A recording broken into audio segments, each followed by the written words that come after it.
Olá, boa noite. Está no ar o Show Business, o mais tradicional talk show de negócios da TV brasileira. E no programa de hoje vamos receber Stannis Bassols, presidente da Cielo.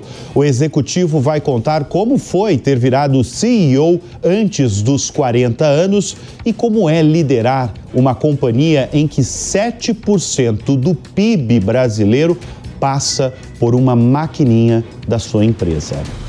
Eu sou Bruno Meyer e seja muito bem-vindo ao Show Business que começa em instantes.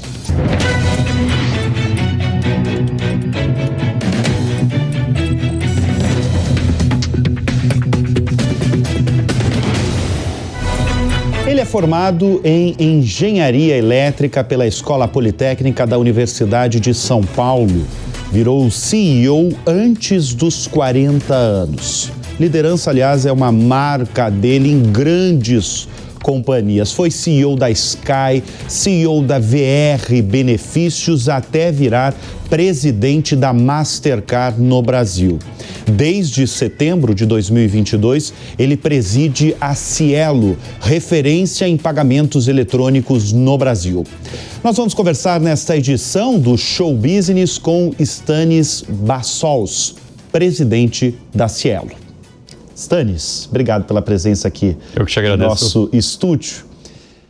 Stannis, com tanta mudança no mercado financeiro, especialmente o mercado financeiro brasileiro, teve a chegada do Pix e o sucesso nacional que é o Pix, a entrada de diversas fintechs. Como é que a Cielo se define hoje?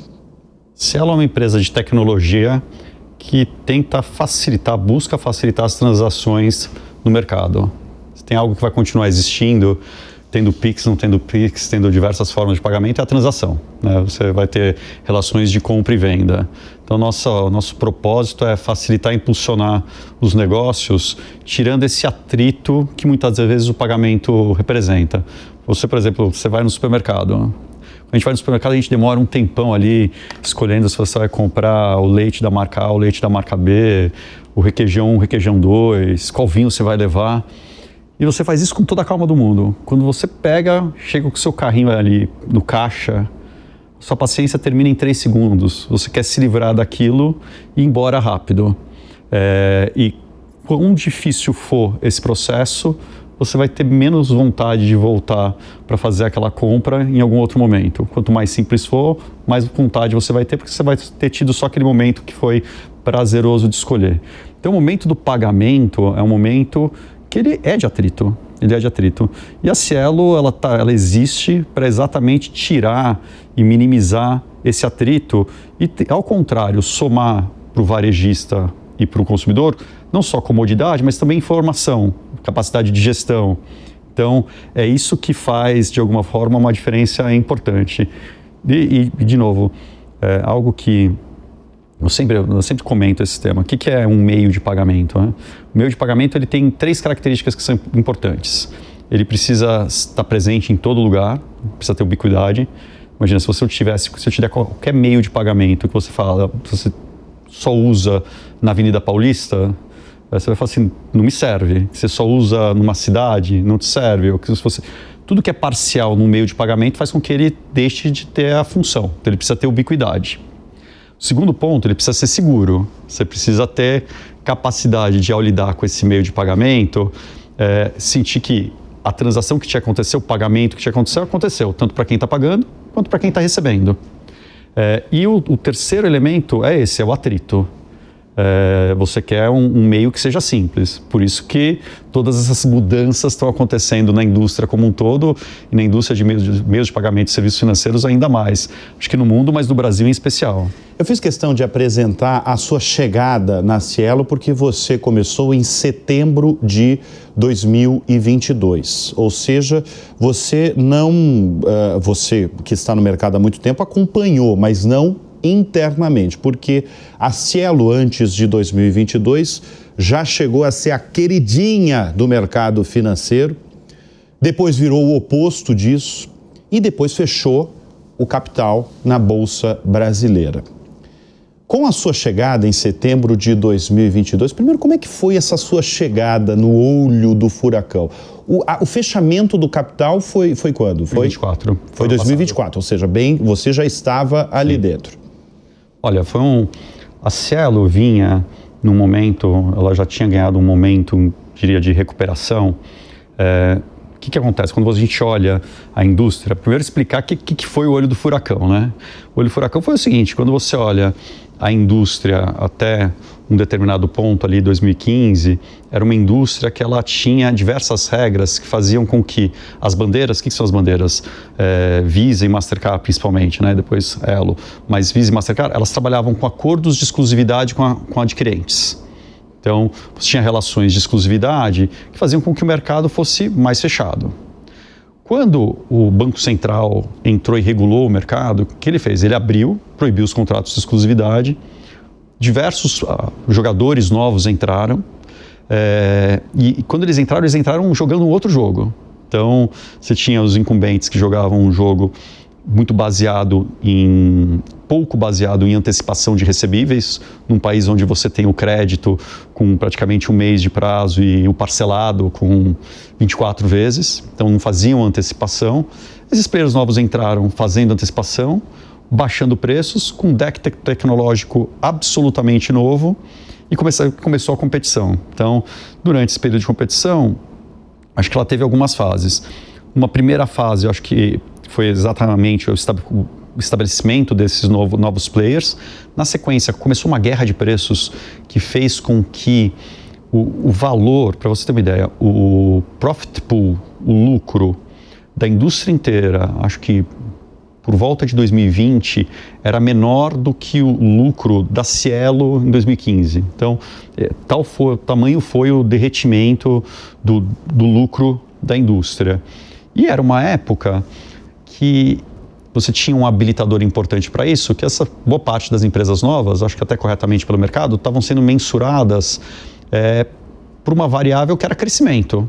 Então, quem crescia mais, recebia mais valor na bolsa.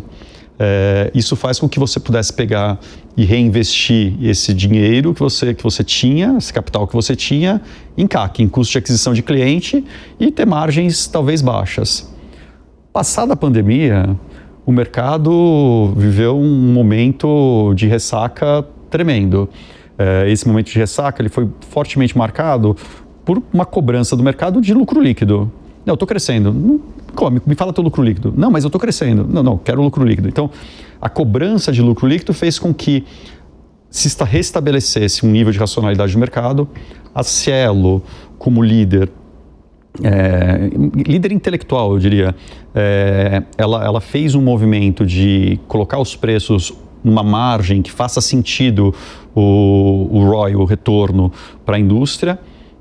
De alguma forma, todos os players se acomodaram nesse novo patamar, então foi um período de nova competição, e esse período de nova competição, que foi mais ou menos quando eu estava entrando, era um período de competição por qualidade ao cliente. É uma indústria que tem logística, porque você tem a maquininha, né? Melhor qualidade logística, melhor atendimento, tecnologias diferentes, né? Que tecnologia você usa para o e-commerce, como você trabalha com e-commerce, como que você facilita os pagamentos, como que você dá informação, como que você mostra o extrato. Então a competição terminou pendulando para elementos que têm mais a ver com tecnologia, produto e satisfação de cliente. Eu entrei exatamente nesse... O meu olho do furacão foi esse momento, cujo desafio era manter ou crescer o lucro líquido, estancar a perda de market share, e para isso o habilitador era recompor o deck tecnológico de produtos e de serviços e de experiências que a empresa proporcionava. Então esse aqui foi o momento da minha chegada. Bom, deixa eu trazer aqui esse universo, que é um universo realmente grande, que envolve a empresa. São 13 mil transações financeiras por segundo feitas por vocês. Centenas de milhares de empreendedores estão com vocês. Isso me interessa muito, porque o público do show business se interessa por esse assunto. Como é que é o empreendedor brasileiro? É interessante, o empreendedor brasileiro é extremamente antenado em novas tecnologias. A gente fala de pagamentos, eu vou contar uma história. Na sexta-feira, eu saí com o meu time de vendas, como se eu fosse um estagiário de vendas. Ótimo. Para ter a experiência de vendas. Para ouvir? Para ouvir e entender como funcionava, como funciona o cliente. Eu faço isso recorrentemente. A gente fez em Osasco, no centro de Osasco. E você ia num estabelecimento, a gente começou a nossa rota numa rua, que é uma rua que tem uma série de lojas de imóveis. Então, a gente entrava na loja, encontrava o responsável, falava, olha, entendia que maquininha ele tinha, discutia com ele preço. E na sequência, quando você conseguia capturar a atenção dele em algum tema mais técnico, você conseguia engatar, de fato, uma possibilidade de venda. Vou dar um exemplo de um tema técnico. Quase todos eles têm transações que começam ali no físico, mas não terminam, porque o cliente quis pensar mais um pouco, voltou para casa, mas interagiu com eles pelo WhatsApp e quis fechar a operação pelo WhatsApp. Se ele não tem uma capacidade de pagamento à distância, ele não consegue fazer a transação. E boa parte dos clientes querem pagar com cartão. Então ele precisa de um link de pagamento. E é interessante porque quando você via, a gente fala assim, então você precisa de um link de pagamento, a gente tem essa solução. Ele fala assim, não, mas eu já ouvi falar que essas coisas isso daí é igual e-commerce. Sim, é muito parecido com e-commerce. Rapaz, eu tenho muito medo da fraude. Então ele já sabe que tem fraude. Ele conta, tem uma figura na indústria que chama chargeback, que é quando o usuário do cartão diz que aquele pagamento foi indevido e uma vez verificado pelo emissor do cartão que aquilo aconteceu, ele pede o chargeback e o estabelecimento tem que pagar o valor, devolver o valor. Então ele também tinha medo do chargeback, ele explicou o chargeback, sem usar o termo chargeback, explicou o chargeback. Falou assim, não, a gente tem uma solução. A gente explicou para ele, né? A vendedora explicou, olha, a gente tem uma solução, inclusive ela contou, que chama 3DS, que faz com que o responsável, se acontecer um evento desse, é o emissor do cartão. Explicou para ele entendeu. Tudo isso para dizer o seguinte, quando você fala com os consumidores, a gente fez uma pesquisa recentemente, assim, 92% deles apontam que o Pix vem crescendo no dia a dia das vendas deles. 80% deles conhecem uma solução que chama Tap on Phone, que transforma o celular em um meio de pagamento, uma maquininha. Desses, 60% imaginam que vão trabalhar em breve com isso. E aí, por que isso acontece? Isso acontece por uma outra realidade do empreendedor brasileiro que é muito bacana. E quando a gente viaja, a gente não vê isso acontecer. E acho que a pandemia mudou muito o que eu vou falar agora. Você tem uma predominância, cerca de 80% dos varejistas, das pessoas que estão ali no dia a dia, eles terminam a transação entre o WhatsApp e outros 60%, quase 2/3, terminam uma transação utilizando o social commerce. Esta realidade de multicanalidade leva à necessidade de você trazer tecnologia também para pagamentos. Então, para finalizar nesses meios, você diz, por exemplo, se o contato for através de uma rede social, de você talvez finalizar... Se você finalizar mandando um link de pagamento seguro, de novo, E hoje é uma dificuldade isso, então. Hoje é Porque, por exemplo, a pessoa, um consumidor, eu sei que tudo varia, né? Mas uma pessoa que entra através de uma rede social, seja ela qual for. Muitos desses relatos que você está relatando aqui no Showbiz, muita gente não segue com a compra, é isso? Muitas vezes não sai com a compra, ou porque hoje aconteceu comigo. Então a solução é comprar ali na rede social. Por exemplo, comprar na rede social, mas o ponto é, as vendas ficaram mais fluidas. Você começa numa loja, termina numa rede social ou termina no WhatsApp. Você começa no WhatsApp, fica curioso, quer ver o produto que você está comprando, vai para a loja. Então isso aqui é fluido, ele não é... E mesmo em algum momento... Eu lembro de estudar um negócio chamado funil de vendas, que sequer existe mais. Ficou um processo extremamente... Você ganha conhecimento ao mesmo tempo que você experimenta, ao mesmo tempo que você vai... Então, ter capacidade para em cada um desses elos de conexão, poder fazer o pagamento é algo importante. E você vê, e ao ser importante, e de novo, a gente pesquisa bastante. um percentual muito relevante, acho que acima de 80% dos estabelecimentos comerciais no Brasil acham que o processo de pagamento pode ser um diferencial para o negócio dele. Então, o que você está falando, evidentemente... Porque é importante. Porque isso que você está falando é de uma importância tão grande para o varejo, ou seja, tem muito negócio no Brasil, eu imagino que no mundo, mas no Brasil que não está sendo fechado por conta de uma solução talvez simples. Ou você vende uma rede social que você poderia ter finalizado uma compra, mas não foi, porque realmente tem isso de uma venda, né, Stannis? Se você não fechar logo, não vai. Se deixar o consumidor pensar muito, em geral, não vai fazer a compra, né? Sabe que tem um tema que para mim tem vários temas, a gente vive um momento assim de Brasil em que a gente tem muitos temas que a gente não se orgulha, né? Mas eu acho que a gente também não provoca os temas que a gente tem que se orgulhar. Quando você quando a gente olha, observa a penetração dos meios digitais de pagamento contra o consumo das famílias, o Brasil tem em cartão algo, eu vou simplificar o número, ao redor de 70%. Quando você soma o Pix, que é feito de uma pessoa para um estabelecimento, ou seja, um pagamento por algo que está sendo transacionado, você soma aí mais 10 pontos. Isso coloca a gente no mesmo patamar dos primeiros países do mundo. Coloca a gente provavelmente um pouco acima do mercado americano em termos de pagamentos eletrônicos. Então, a nossa capacidade como geografia, até para reagir a todas as questões que a gente tem em termos de digitalização de pagamentos, nos coloca muito à frente. Então, acho que o Brasil termina habilitando mais simplicidade e uma capacidade maior de trabalhar com diversos canais de uma forma mais fluida do que muitas outras geografias. E vou contar oportunidades que nascem da nossa realidade e que fazem com que isso seja verdadeiro. A Cielo vem trabalhando, acho que desde sempre, mas nos últimos anos também, buscando novos fluxos de pagamento.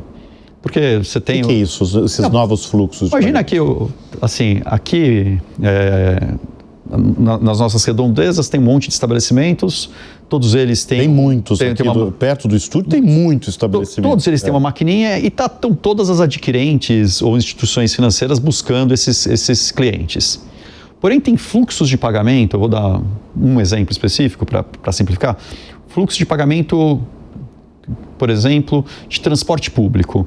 A Cielo foi a primeira a habilitar a capacidade de pagamento por aproximação no transporte público, isso já há alguns anos, e é um mercado novo, um mercado que não existia, e por ser um mercado novo, você sempre tem mais capacidade de ganhar participação entrando nesse mercado que você está criando, porque se você está criando, você tem essa capacidade. Quando a gente, olhando o mercado B2B, ou seja, empresas comprando de empresas, você tem uma baixa utilização de cartão. Você fala assim, então não tem necessidade. Eu vou contar uma história.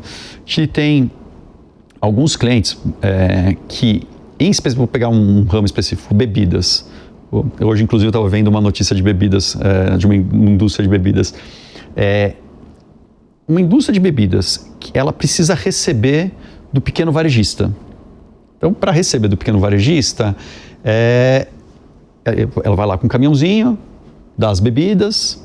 O pequeno varejista, muitas vezes, paga em dinheiro. Qual que é o problema de pagar em dinheiro? Segurança. Aquele caminhãozinho, quando chega a um determinado horário, ele está avisado para sofrer um assalto. Você fala assim, então não vou fazer com dinheiro. Então, uma parte não faz com dinheiro. Que bom, faz com boleto. O boleto, ele tem que pagar o boleto de 1 a 2 semanas. Os controles ficam mais manualizados. Você tem, de um lado e do outro, informações que estão desconectadas, muitas vezes, até dos sistemas, né? Você tem que ir lá, digitar, colocar qual que é o boleto, avisar que o boleto caiu, que o pagamento aconteceu.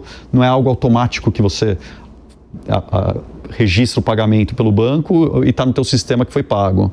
Então, é uma série de temas analógicos. A gente, muito bem.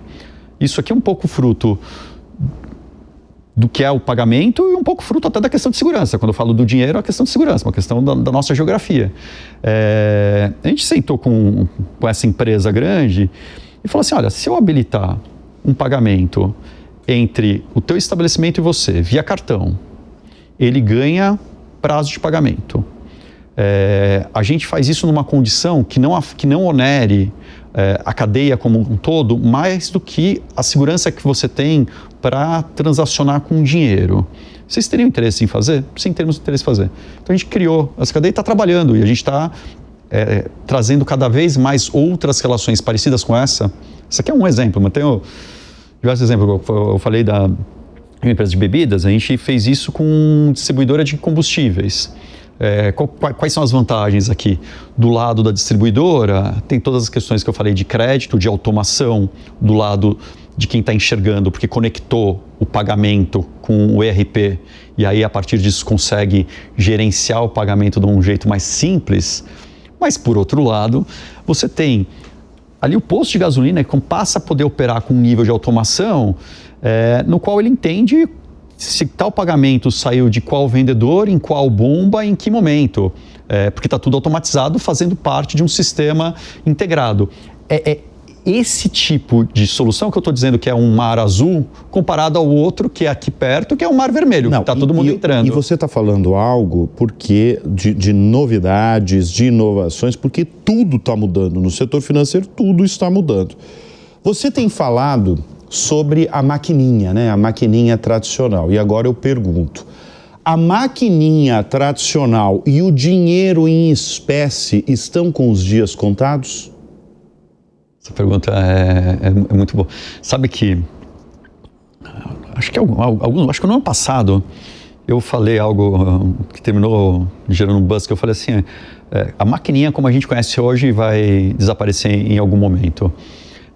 E quando a gente analisa a função que a maquininha tem, hoje, vou dar um exemplo da Cielo. A Cielo tem uma aplicação que a gente chama de Conecta, que você consegue colocar essa aplicação num dispositivo Android e utilizá-lo para fazer pagamentos.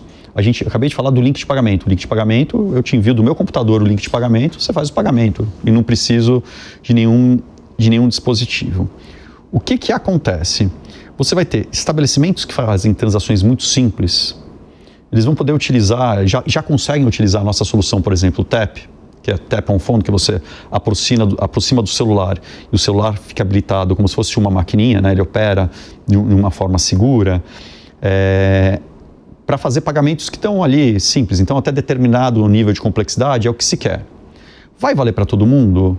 Eu acabei de falar de posto de gasolina. Para posto de gasolina, provavelmente não, porque o posto de gasolina, o frentista ali está lidando com gasolina, óleo, ele não consegue colocar. A gente fez um teste, a gente perguntou para diversos nichos diferentes se eles gostariam de ter uma maquininha, a velha maquininha, uma maquininha sem teclado. E qual a resposta? Para alguns, sim, para outros, de jeito nenhum. Para aquele que está no dia a dia, na rua, na chuva, etc., não consegue nem imaginar uma maquininha diferente, sem ter as teclas.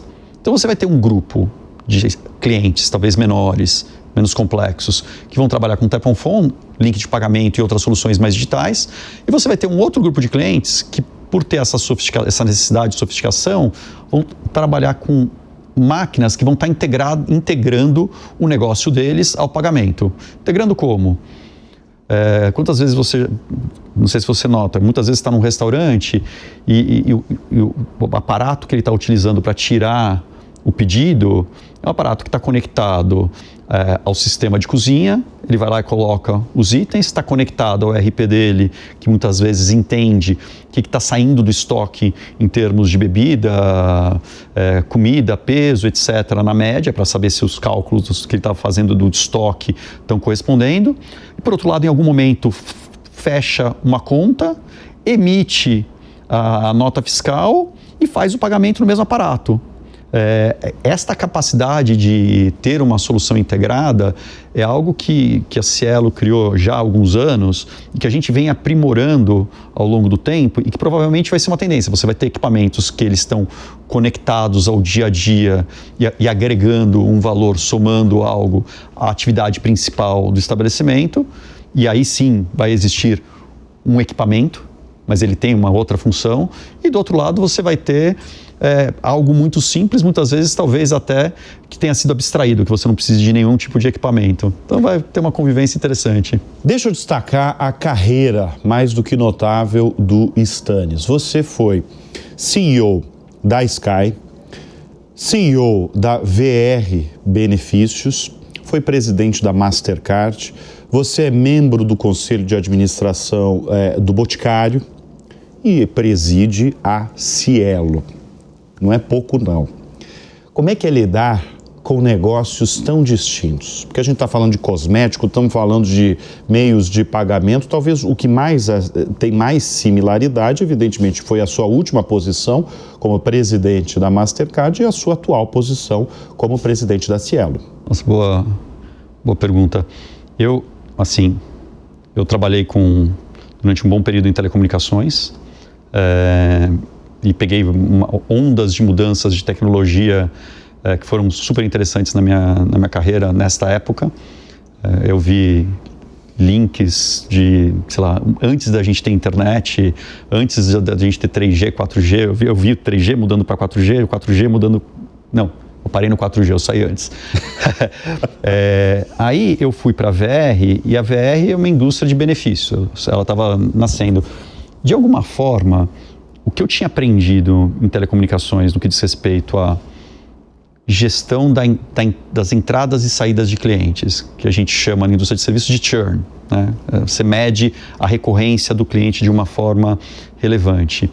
O trabalho que eu tinha tido, a relação que eu tinha tido tanto com o consumidor quanto com pequenas e médias empresas, me ajudou muito na VR. A VR estava presente numa indústria onde a maior parte dos players trabalhava apenas com empresas muito grandes, tinha uma oportunidade de trabalhar com empresas menores, tinha uma oportunidade de digitalizar os serviços à sua época, simplificar muito, tema da simplificação sempre, simplificar muito a entrada de clientes, porque se você quer entrar num cliente muito pequeno, tem que ser muito simples para ele.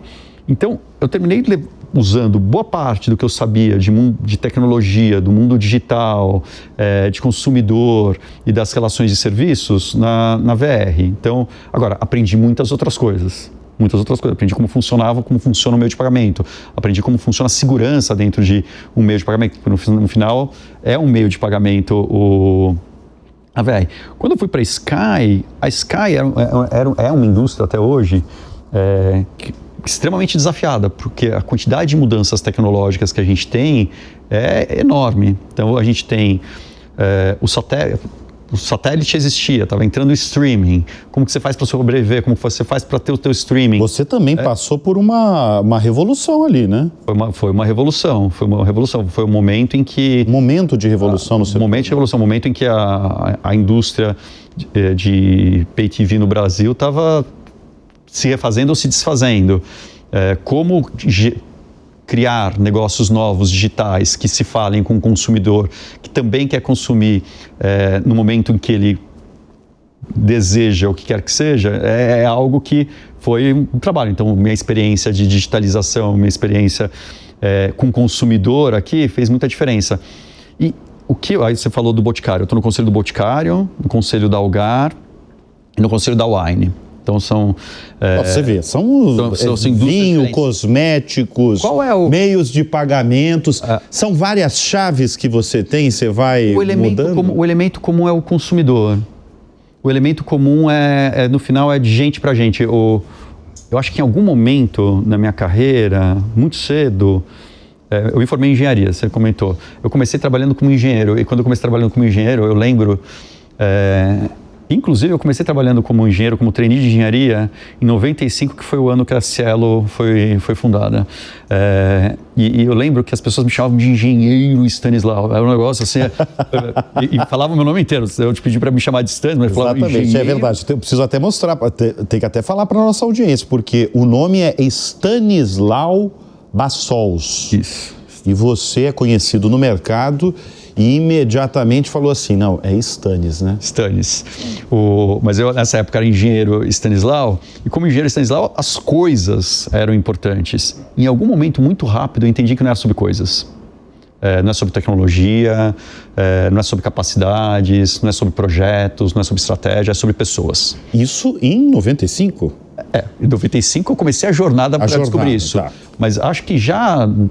Eu entrei na Telefônica em 99, entre 2005 e 2006 eu me tornei vice-presidente da Telefônica, então em pouco tempo eu terminei crescendo bastante.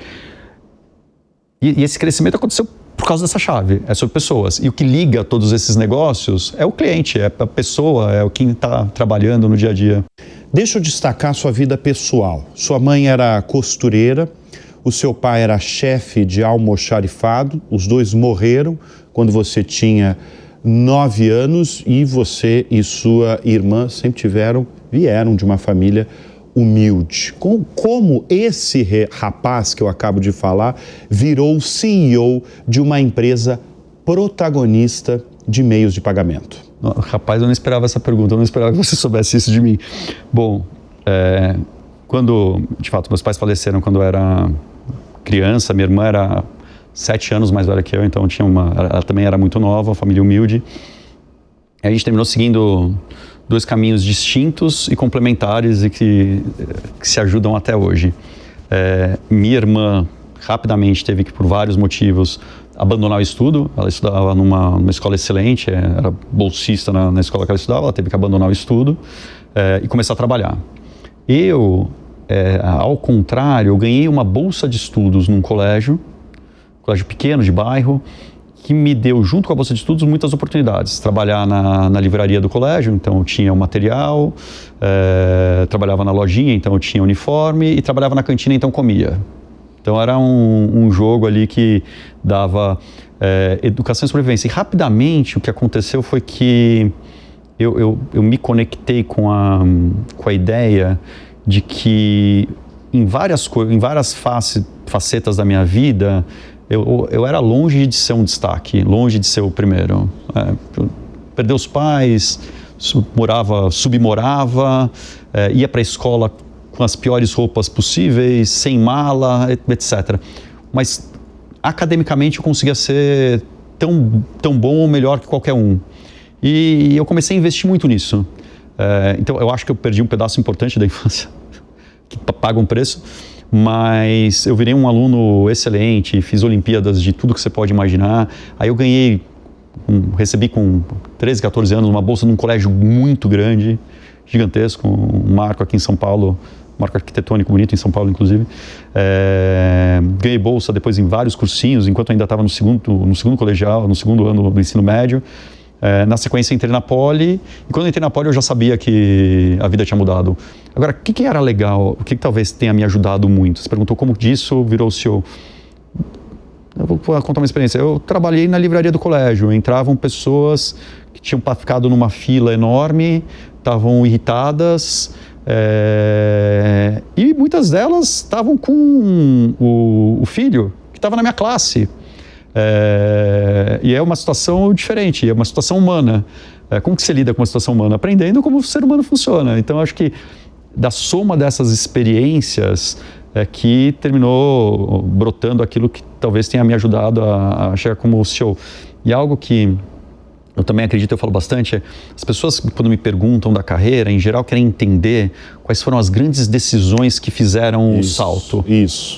E eu acho que só teve uma decisão, e é uma decisão que perdura de alguma forma até hoje, que é a decisão de me entregar aquilo que eu estou fazendo. Eu tenho um hábito, raramente, essa semana aconteceu algumas vezes, eu fiquei bem incomodado. Eu, em geral, se eu estou com alguém, eu não estou com o celular. Se alguém está falando comigo e a pessoa está com o celular, você se incomoda? Eu razoavelmente me incomodo. Eu peço para que as minhas reuniões, a gente fique focado, a gente faz reunião mais curta. Peço para que a gente tenha leitura prévia. Mas reunião curta, quantos minutos? Pode ser meia hora, 45. Eu prefiro uma reunião curta, com atenção, do que uma reunião longa, de 2, 3, 4 horas, dispersa, que todo mundo está mexendo no celular. E o tema de você se entregar aquilo que você faz, seja o presente, né? Seja aqui, eu tô aqui com você, não estou pensando nos problemas da Cielo, não estou pensando nas oportunidades. Você não está vendo e-mail aí, nada, né? Não, eu vou anotando às vezes o que você perguntar, mas agora que você foi para um caminho diferente, não consigo nem imaginar o que vem depois. O que é ótimo numa conversa, acho que é a coisa mais rica numa conversa. E acho que se entregar por inteiro aquilo que você está fazendo e buscar o melhor daquilo é uma decisão que você faz todo dia. Eu há pouco estava... Outro dia eu estava falando, acho que tem dois eus, né? Tem um eu que é aquilo que a gente enxerga na nossa cabeça. Esse eu pode ter acordado hoje de mau humor, por qualquer que seja o motivo, porque dormiu pouco, porque teve alguma dificuldade. E esse eu, ele tem muitas desculpas, porque ele sabe realmente aquilo que você passou na noite de ontem, que te fez chegar aqui. Mas não é... O mundo enxerga um outro eu, que é o teu eu da atitude. O teu eu interno está só com você, está só comigo. E ele é justo, e ele existe. Mas o eu da atitude é aquele que as pessoas conseguem enxergar. Então, a atitude de perseverar todo dia, nos dias que são fáceis, nos dias que são difíceis, nos dias que a gente está tenso, nos dias que a gente precisa recarregar e balancear as coisas e fazer com afinco, eu acho que faz muita diferença. E eu sempre, nos últimos anos, eu posso dizer que eu tenho uma vida muito balanceada. Então, não é em detrimento a outros elementos. Balanceada que você diz, lado profissional com o pessoal. Lado profissional. De ter um equilíbrio. De ter um equilíbrio, mas o equilíbrio, no meu caso, ele veio talvez de uma consciência, pelo menos no meu ponto de vista, de que quando eu sou autêntico, a minha vida profissional, quando eu sou autêntico na minha vida profissional, a minha vida profissional é a minha vida pessoal. Termino formando amigos, tendo boas relações, tendo relações que são sinceras. Muitas vezes, às vezes tem temas que são duros, mas as relações podem ser sinceras. Os temas são duros. As relações são sinceras e muitas vezes advêm desses eventos duros. Mas quando você consegue ter isso, de alguma forma você concilia melhor os temas. Agora, claramente, tenho uma vida profissional, tenho filhos, prezo pelo meu tempo com eles. Acho que não é tempo de qualidade, é tempo mesmo. Né? E como fazer com que essas coisas aconteçam no dia a dia, eu acho que vem de você ter foco. E ter foco é estar inteiro. E é bom você falar isso. Na verdade, você antecipou uma pergunta que eu ia fazer agora, porque eu apresentei você como você virou o CEO antes dos 40 anos, né? Antes dos 40 anos. Antes dos 40 anos. Você meio que já respondeu o que foi determinante, né? Que é essa questão de sempre estar, de certa forma, focado em tudo que você faz, né? Eu acho que focado, buscando fazer o melhor, buscando fazer o meu melhor. Acho que o ponto eu busco ao longo do tempo, inclusive agora, qual que é a minha melhor versão? Eu não quero ter talvez as capacidades que você tem, mas eu quero ter a minha melhor versão. Se daqui eu consigo olhar para você, aprender algo para minha melhor versão ser ainda melhor, isso vai me ajudar na jornada. Eu não sei exatamente aonde, mas quando a gente busca a nossa melhor versão, o que eu vejo é que o mundo termina vindo junto. Agora, um fator que eu acho que é preponderante é sobre pessoas. Eu acho que esse tema de entender que é sobre gente, é como a gente se relaciona, que as relações são de longo prazo. Longo prazo. A gente faz muitas coisas que são transacionais, né? Em um universo hoje tão conectado, que tudo é muito transacional e muito rápido, muitas vezes as pessoas nem se conectaram com essa questão de que você, quando cria um relacionamento, quando você cria confiança, quando você passa por um momento difícil junto, essas pessoas estão com você para sempre. E em diferentes lugares, e de diferentes formas, em diferentes formatos. E quanto mais genuíno isso acontece, mais termina voltando. Então, não sei, quando eu vejo, não foi uma grande decisão. Eu saí em algum momento de trabalhar como engenheiro, fui trabalhar numa área, fazia business plan, eu não sabia nada de business plan. Não acho que foi essa decisão, acho que foi a decisão de todo dia perseverar. Eu saí da área de business plan, fui para planejamento estratégico, de planejamento estratégico fui para marketing, de marketing voltei para trabalhar, tocar negócios. Então, muita coisa acontecendo. Muita coisa acontecendo, mas sempre... Mas você sempre ascendendo. Sempre ascendendo. Sempre ascendendo. Se eu pegar o seu currículo como eu peguei, é sempre ascensão. Mas sabe que, à exceção de uma posição, teve um único momento na minha vida que eu ansiava pela próxima posição. Quase todos os demais, a oportunidade surgiu. E ela surgiu porque, pelo passado, pelas relações com as pessoas, pelo que eu acreditava, mas eu não estava necessariamente esperando. Se eu me perguntasse, sei lá, com 20 anos, que se eu ia ser presidente de empresa, eu ia falar, não, eu sou o engenheiro Stanislau. O engenheiro Stanislau. E nós estamos conversando nesta edição do Show Business com o Stanis, não o Stanislau, o Stanis Bassols, presidente da Cielo. O Show Business faz uma breve pausa e volta em instantes.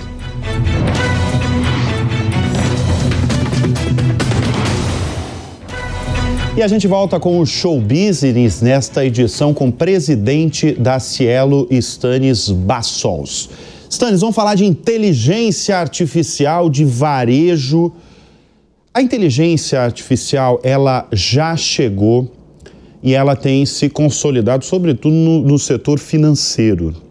Como é que vocês têm usado a AI e, sobretudo, como os empreendedores brasileiros têm usado a inteligência artificial? Bom, para a Cielo, o tema já é um tema de muito tempo. Você perguntou há pouco sobre a evolução da história da Cielo, né? Eu contei sobre a parte da guerra das maquininhas, né? Da guerra de preços e da recomposição que aconteceu do mercado. A Cielo, naquele momento, já tinha investido bastante na tecnologia de machine learning para ter a capacidade de calcular a elasticidade a preço. Então, era uma empresa que, até hoje, a gente faz múltiplos testes de pontos de preço, identifica qual que é o ponto de preço ótimo entre a capacidade de gerar volume, a capacidade de gerar lucro, e estabelece onde a gente vai trabalhar. Isso já tem alguns bons anos. A gente caminhou, passou a ter uma modelagem para churn, uma modelagem que prediz qual cliente é mais propenso a sair. Então, diversas modelagens estavam presentes na empresa. Com o tempo, foram aparecendo, sei lá, utilizações cada vez mais novas. Vou citar algumas que sejam muito diferentes para ver que está muito presente já no dia a dia da empresa. Se a gente vai para a área de marketing, a gente trabalha em conjunto com a Meta, simplificando a nossa capacidade de gerar novas mídias, utilizando AI. Então, aqui você tem um nível de automação que ocorre, simplifica e torna a gente com uma capacidade de responder mais rápido e, com isso, ganhar o que a gente quer, que é o clique correto, né? A venda. Então, isso aqui é uma capacidade. Vou falar outra totalmente diferente.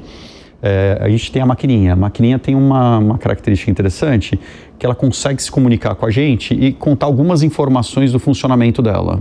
A gente aprendeu trabalhando com inteligência artificial e muitos outros dados, predizer alguns temas. Vou falar um simples: quando que uma bobina vai acabar, para poder mandar a bobina para o cliente de uma forma proativa.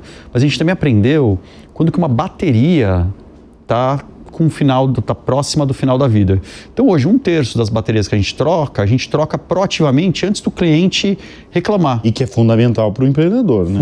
Fundamental. E para ele você tira Olha como tecnologia, ela sempre é algo interessante. Porque o paradigma anterior sempre à tecnologia é que para algo ser melhor é mais caro.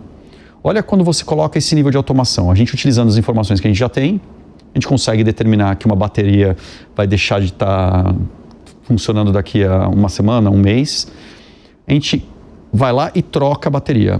Olha o que mudou. O cliente ia ter que ligar. Então, o cliente ia estar incomodado com um problema. Ao ligar, eu ia ter que ter alguém atendendo. Então, tem um custo de atendimento. Esse cliente ele está ligando porque a máquina dele não está funcionando. Se a máquina dele não está funcionando, eu deixei de faturar. Então, estou perdendo aqui receita. Ele está perdendo receita, eu estou perdendo receita. Como o meu tempo de resposta tem que ser curto, eu tenho que colocar o custo mais alto de logística para tentar chegar nesse cliente em poucas horas. Não é uma logística programada ou planejada. Quando eu uso AI e pré-determino quais clientes vão ter problemas, eu não tenho a ligação, eu não tenho a perda do faturamento dele ou a perda do nosso faturamento, eu planejo a logística, com isso a logística ela é mais otimizada, né? Você já aproveita as rotas que você já faz, termina também sendo até mais ecológico. Então, você vê que a utilização ela começa a acontecer. Vou contar outra. A gente tem um agente na área de pessoas, que a gente chama na Cielo de gestão e performance, que é um agente que termina respondendo quase todos os temas que um funcionário tem de... quero entender como eu faço para tirar férias. Você entra lá, coloca, vem uma resposta que te explica o passo a passo para você fazer essa ação. A gente tem esse nível de automação que a gente está passando a utilizar, e é super interessante isso, no atendimento, tem várias capacidades que vão se somando. Você tem uma capacidade que se chama Speech Analytics, que você transcreve a voz em texto. Com isso, você consegue entender como atendente e cliente se conversam, que você consegue ir melhorando, utilizando aí a capacidade de oferecer para o atendente discursos pré-feitos e que estão muito ligados àquilo que realmente acontece. A gente está num nível em que a gente já enxerga e testa tecnologias que permitem identificar a emoção do cliente, então você sabe se o cliente ficou satisfeito ou não ficou satisfeito. Então, mas como isso?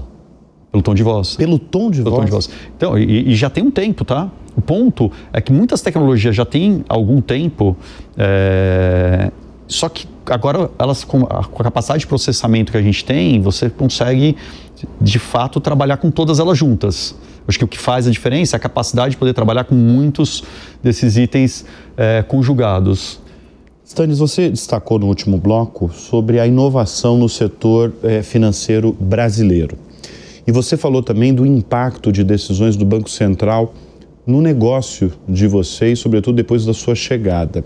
O que você acha do Banco Central brasileiro antes da gestão com o Roberto Campos Neto e atualmente com o Gabriel Galípolo? Sabe que eu tive a oportunidade de trabalhar com diversos agentes reguladores no Brasil. E eu sempre tive uma surpresa positiva. E com o Banco Central eu diria que acho que nem tive a surpresa, porque eu já esperava isso antes de entrar no setor. O Banco Central, na relação com o setor, eu hoje mesmo tive uma reunião, curiosamente, tive uma relação com o Banco Central, eu fiz exatamente o comentário que eu vou fazer aqui, eu fiz diretamente alguns representantes do Banco Central.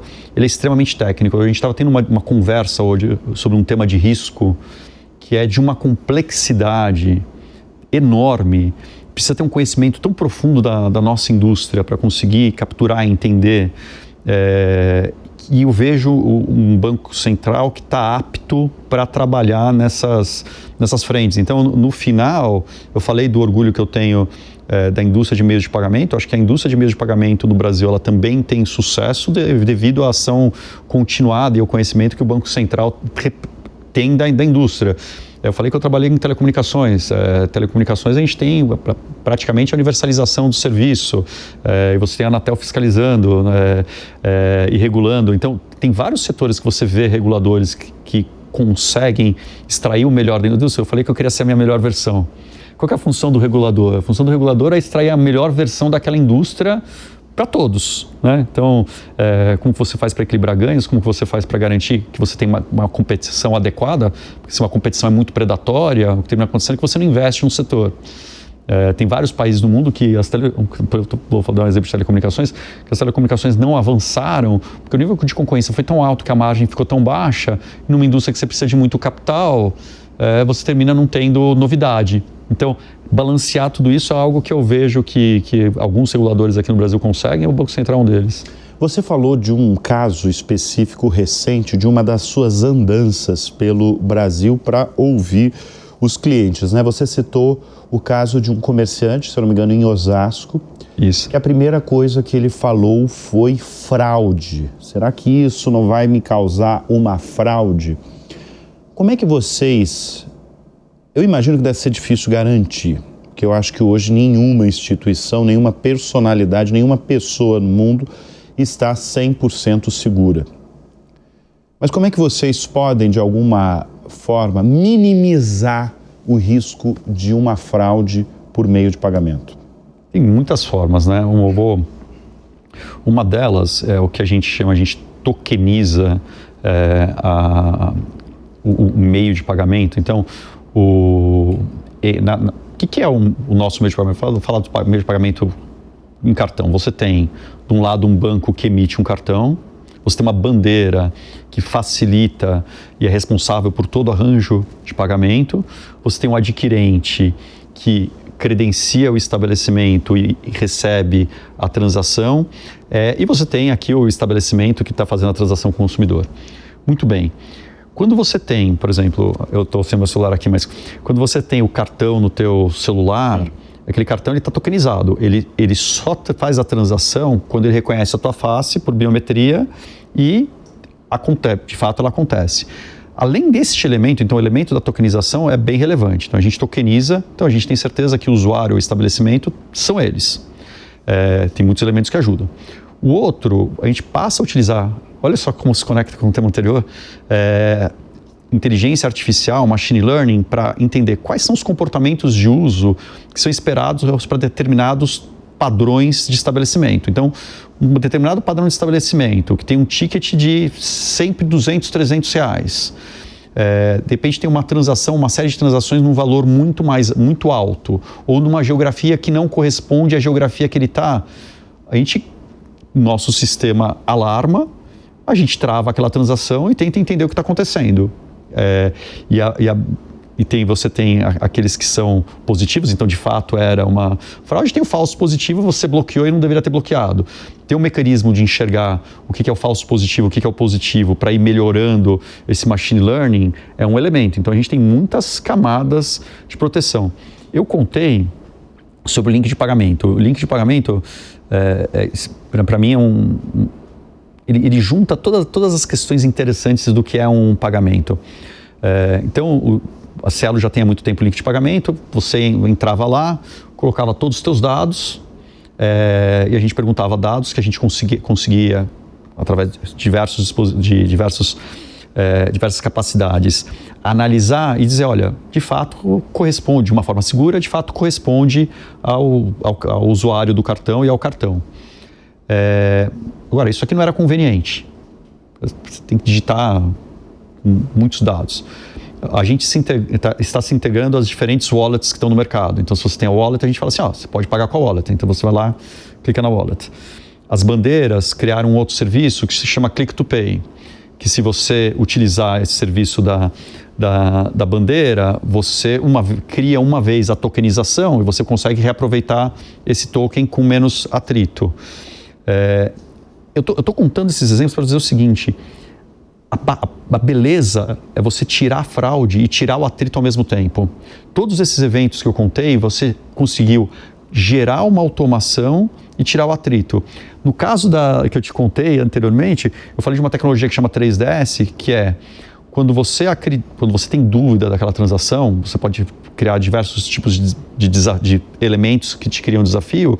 Você vai lá e fala assim, olha, emissor, é o emissor do cartão, garante que o Stanislau é Stanislau nessa transação. Aí eu tenho que abrir meu aplicativo do banco, aí eu vou lá, clico, ele faz a minha identidade, qualquer que seja por digitação, seja por reconhecer minha face, me dá um código, eu coloco o código no link de pagamento e aí a transação é segura, 100%, porque eu estou com o app do banco aberto, está acontecendo. Então você diminui a chance de fraude. Agora, tudo isso é numa corrida, então a gente usa cada vez mais identificação facial, a gente busca as melhores tecnologias de identificação facial, e a de anteontem já provavelmente é inadequada para a de hoje. Exatamente. Porque então tudo vai evoluindo. Agora, com centenas de milhares de empreendedores que vocês lidam diariamente, vocês tem um pulso, eu imagino, ali na mão de como anda a economia brasileira através do varejo brasileiro. Eu gostaria que você falasse para a nossa audiência como anda a economia brasileira neste ano.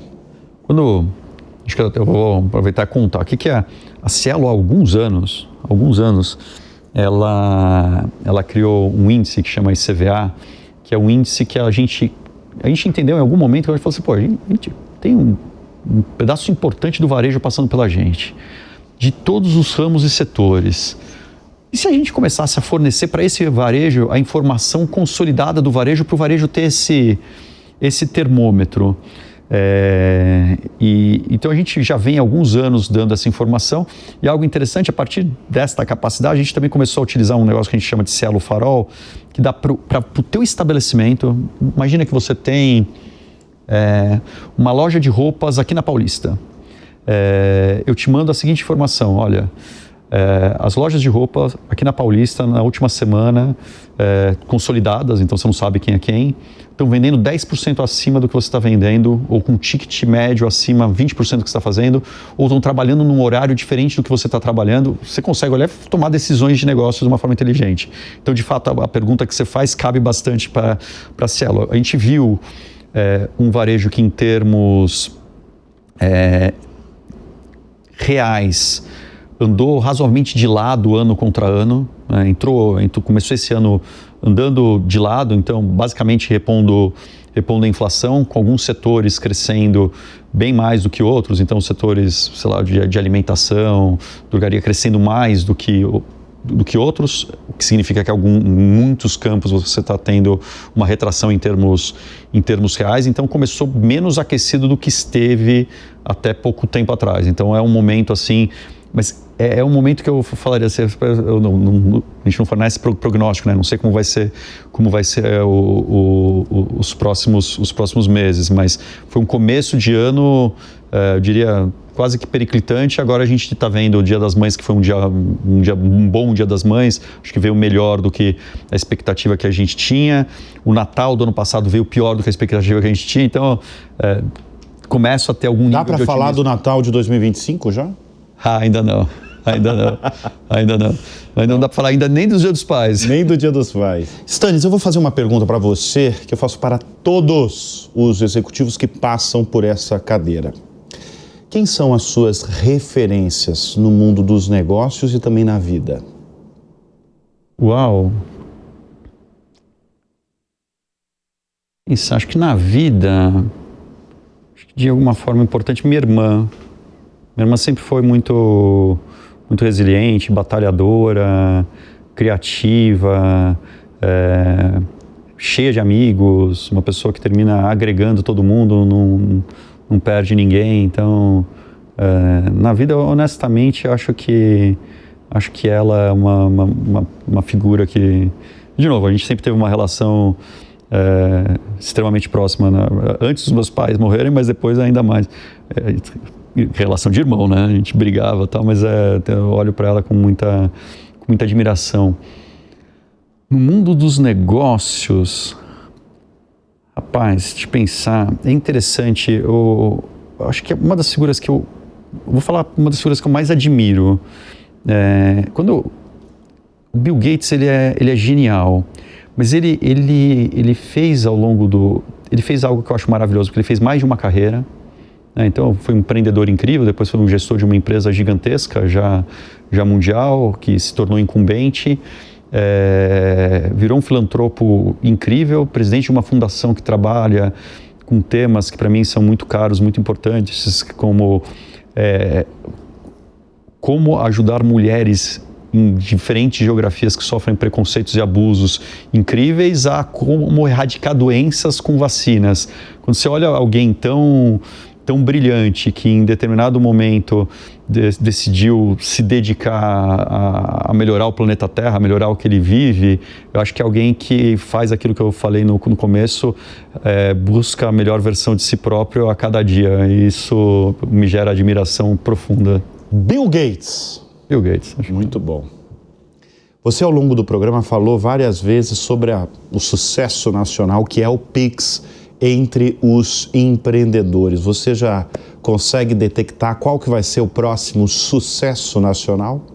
Olha, a gente está com o Pix automático, fizemos testes há pouco tempo, lançamos há pouco tempo o Pix automático, que é a capacidade de você pagar de uma forma recorrente e imagina que você tem um determinado serviço, escola é um pagamento recorrente, e você não tinha, você não tem cartão de crédito. Como que o usuário vai programar o pagamento para garantir que aquele pagamento que é muito relevante para ele aconteça de forma recorrente?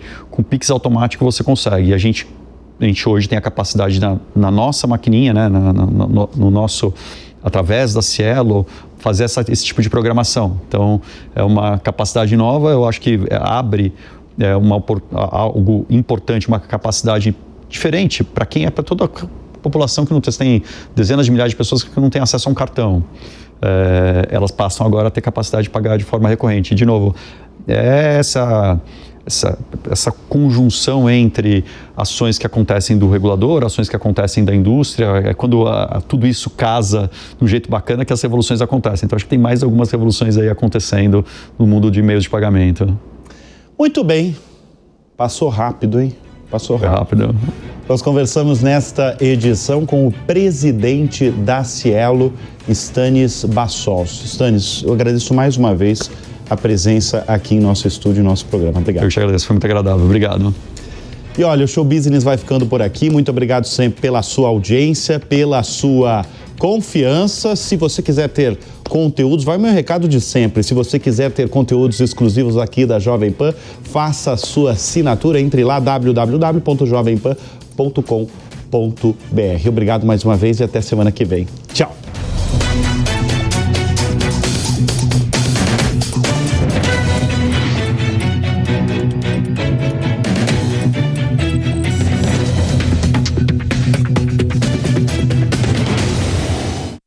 A opinião dos nossos comentaristas não reflete necessariamente a opinião do Grupo Jovem Pan de Comunicação.